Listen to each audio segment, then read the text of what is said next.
Buenas tardes, mis queridas hermanas. Nuevamente las saludo en el amor y en la presencia del Señor. Y nuevamente me ha correspondido continuar con la lección número 9 que habíamos dejado la semana pasada. Y el título es ¿Puedo recibir al hermano débil? Segunda parte, basado también en Romanos capítulo 14. ¿Se acuerda que la semana pasada les dije que leyeran Romanos para tener más claro lo que el Señor nos quiere enseñar? Yo espero, confío en que lo hayan hecho. Ahora vamos a orar pidiendo la dirección del Señor para poder introducirnos, ¿cierto?, en su palabra. Oremos, hermana.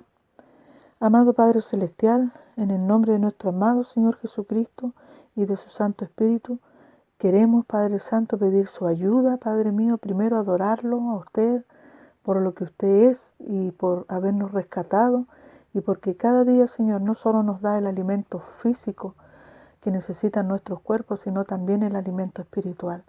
Señor, y en esta tarde queremos aprender de usted, Padre Santo, pero deseamos ser guiados por su Santo Espíritu, que Él nos lleve a toda verdad, mi Dios bendito. Gracias por su compañía y por su guía, en el nombre y por los méritos de Jesús. Amén y amén. Bien, mis hermanas, hoy vamos a comenzar en la página número 35 y vamos a leer la introducción que nos dejó nuestra hermana Lili. Dice así: en la lección anterior conocíamos el problema que había en la iglesia que estaba en Roma. ¿Se acuerdan del problema que había? Sobre cómo se recibían a los hermanos débiles en la fe. Hicimos un pequeño resumen y también completamos nuestro libro. Y se refería, ese era más o menos el problema que había en la iglesia de Roma. Había dentro de la iglesia dos grupos, uno los débiles y los otros los fuertes, ¿ya? Y también yo les recordaba que dentro de los débiles estaban los hermanos que habían sido convertidos desde el judaísmo. Y también habían hermanos gentiles que se habían convertido desde la idolatría, ¿se acuerdan? Bueno, ellos formaban el grupo de los hermanos más débiles, pero también había otro grupo que eran los hermanos más fuertes. Al decir fuertes estamos refiriéndonos a hermanos maduros, ¿ya? Maduros en la fe. No hermanos fuertes físicamente, sino maduros en la fe. Bueno, la hermana dice aquí, anote lo que recuerda del problema según la lección anterior. Allí, en donde están todas esas líneas, ustedes tienen o tenían que haber escrito, ¿cierto?, un resumen, un pequeño resumen de lo que hablamos la semana pasada, ¿ya? Entonces yo no voy a decirles lo que escribí esta vez yo, porque cada una va a poner lo que aprendió, ¿cierto? No sería bueno que yo les dijera, ¿ya? Cuando es algo bíblico, sí se puede, pero cuando es algo que tienen que poner ustedes para saber qué es lo que ustedes aprendieron, ¿ya? Eso es lo mejor, que ustedes escriban, ¿ya? Abajito dice, era una situación muy compleja la que se estaba dando. Ahora, en esta lección, el apóstol Pablo nos va a dar los argumentos, ¿ya?, para corregir el problema. Y la pregunta que hace la hermana acá, ¿qué argumentos presenta el apóstol para corregir este problema? Lección dice, así como el apóstol mostró claramente el problema y sus consecuencias, aquí la hermana puso entre paréntesis, identificando el problema en la lección pasada. Yo sé que ustedes se recuerdan la lección pasada, ¿cierto? Ahora, en esta lección, da a conocer varios argumentos para corregir esta situación dentro de la iglesia. Nosotros lo hicimos ahora como en el segundo, en la segunda parte, pero en realidad está la respuesta en el mismo capítulo 14, ¿ya? Y aquí en esta segunda parte tenemos el segundo punto. Y el segundo punto dice argumentos para corregir el problema. Porque en el fondo eso es lo que el Señor quiere, que nosotros corrijamos el problema, ¿ya? Y que la lección no quede así como un mero conocimiento, sino que el Señor quiere que nosotros practiquemos lo que Él nos está enseñando. Dice A.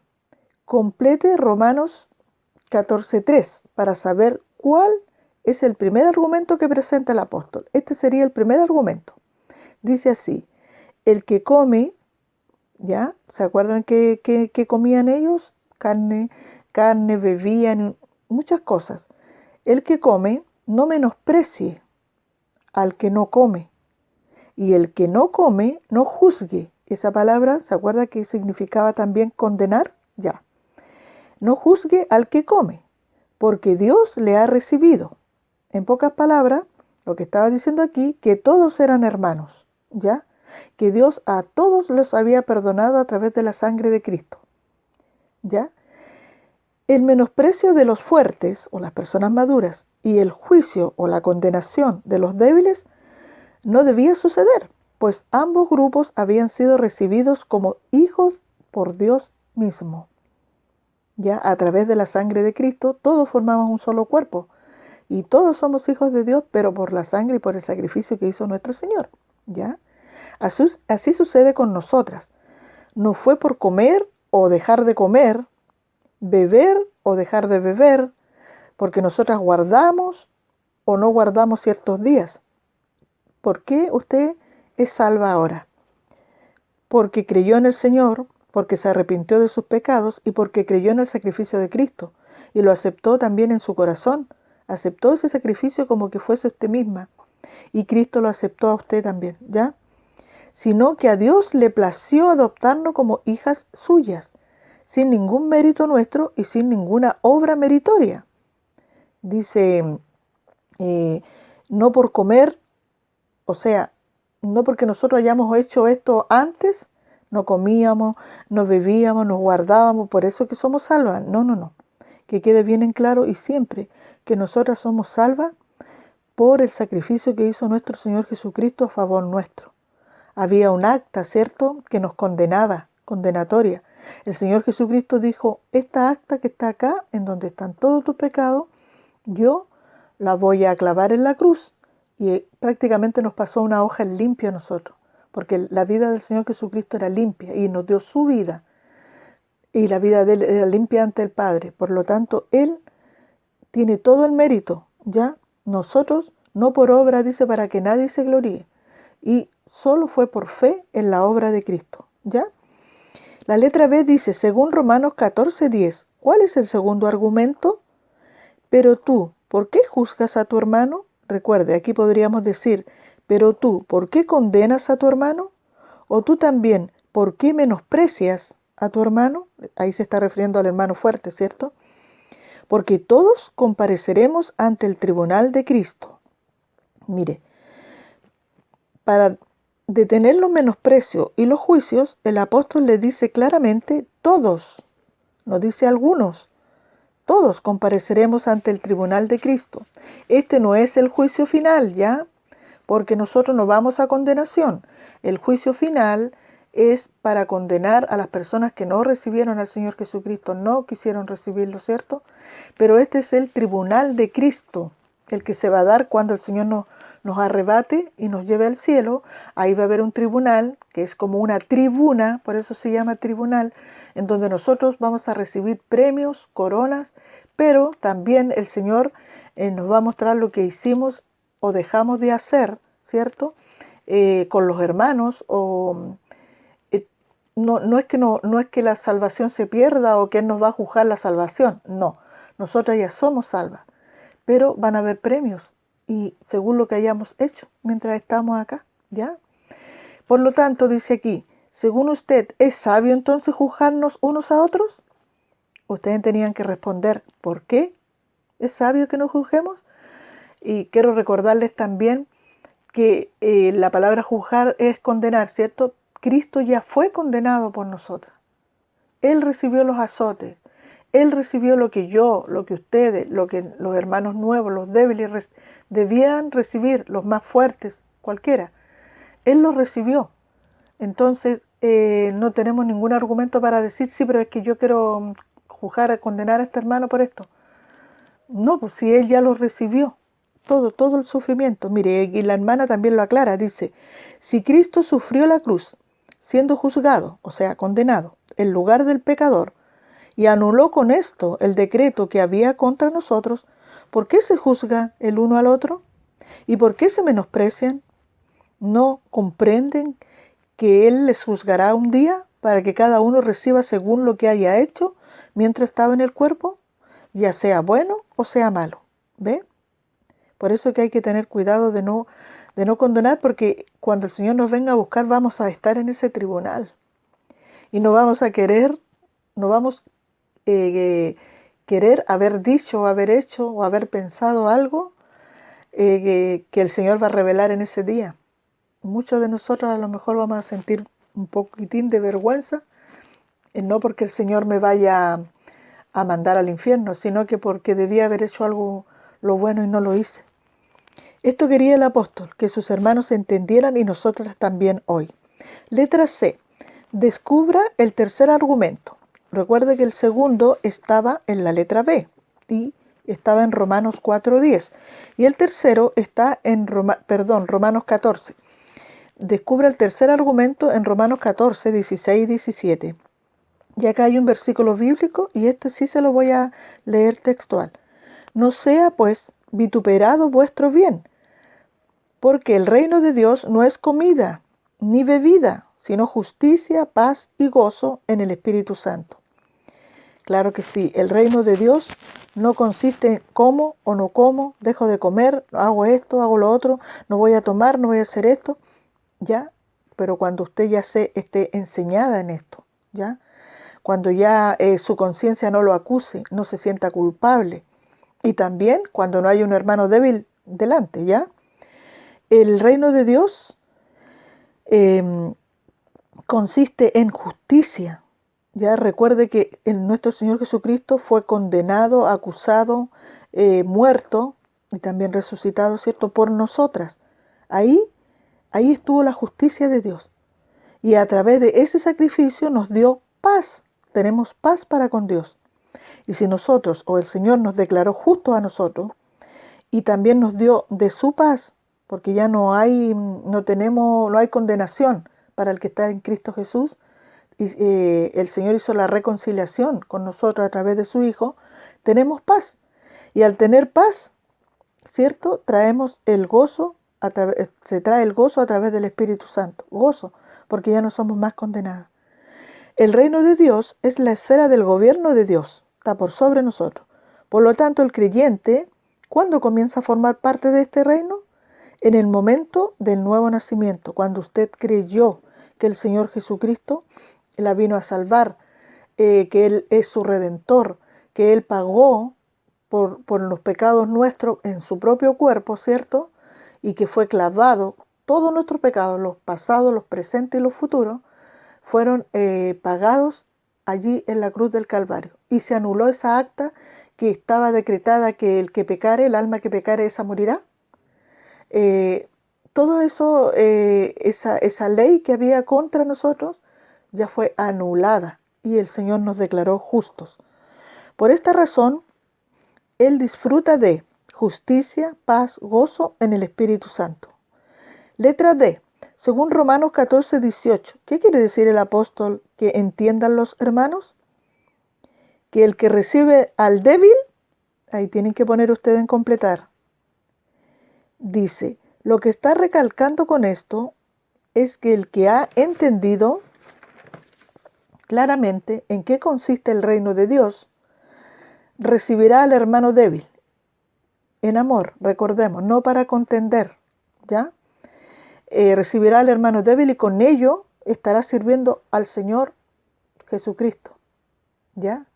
Recuerden que el Señor siempre tenía compasión y enseñaba con mucho amor, solamente cuando había algo demasiado evidente y era más que nada con los fariseos y con la gente que enseñaba mal la palabra de Dios, era que el Señor ocupaba su autoridad. Pero cuando le enseñaba a sus discípulos o a las personas que estaban ahí, gente sencilla, el Señor ocupaba todo con amor. Y si nosotros recibimos de la misma manera ya al débil, con amor, no para estar discutiendo, no para decir, mira, yo sé esto otro, no. De esa manera está sirviendo al mismo Señor Jesucristo. A veces se nos olvida que todo lo que hacemos por un hermano en la fe, se lo hacemos al Señor, pues Él es parte de su cuerpo, así como lo es cada creyente. ¿ya? Cada vez que vengan estos sentimientos extraños o ganas de discutir o de juzgar, debemos de pensar en Cristo de esta manera. Cristo es la cabeza de la iglesia y cada hermano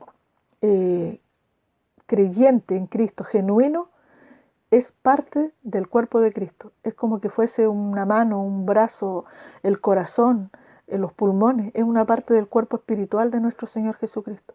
Entonces, si nosotros no nos dañamos nuestro propio cuerpo, ¿cómo vamos a dañar el cuerpo de Cristo? Eso está tratando de decir el hermano. ¿Ya? ¿Qué otra cosa sucede si recibimos al débil? Según Romanos 14:18, ahí también había que completar. Y vamos a nuestra conclusión. En esta lección hemos conocido los argumentos que presentó el apóstol para corregir el problema. A. Dios le ha recibido. ¿A quién?